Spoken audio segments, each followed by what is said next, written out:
All right, so we were talking about Sammy, who is a baby in her mother's uterus. The mother is 9 months pregnant. All of a sudden, the mother experiences pain, which is due to, of course, contractions, her first labor contraction. That particular pain is perceived by sensory nerve fibers, and it relays the message to the brain, and the brain is like, what is going on? OMG, it's time for delivery. Baby got to come out. In turn, the hypothalamus, which has produced oxytocin stored in posterior pituitary, will eventually facilitate the release of the oxytocin that will cause an increase in the pain. That increase in pain will further cause the brain to say we need to release more oxytocin, which is a positive feedback loop. So oxytocin encourages uterine contractions until eventually Sammy pops out. When Sammy pops out, Sammy has to be fed. Sammy starts to cry. Wah! Sammy's a noisy girl, but hey, it is what it is. She needs attention. So every time Sammy cries, that sound in itself causes the brain to release more oxytocin. Oxytocin continues to cause uterine contraction even after the baby is born. This is important so that the uterus can go back to its normal size and so that the open capillary beds can close. Normally it takes about 28 days for the post-delivery bleeding to completely clear out and be colorless and stop.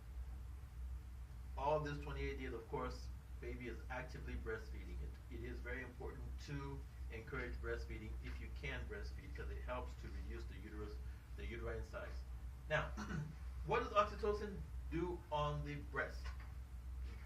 Oxytocin does not cause the production of milk, but it causes the release of milk.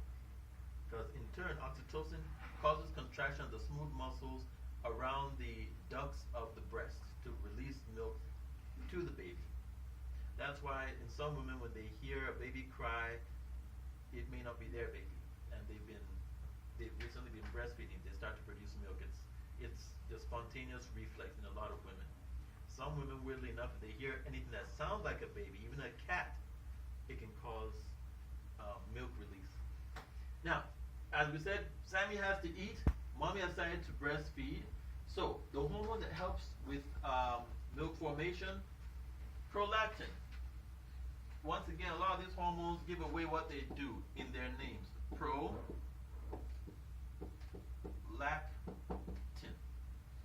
Pro in support of lactation.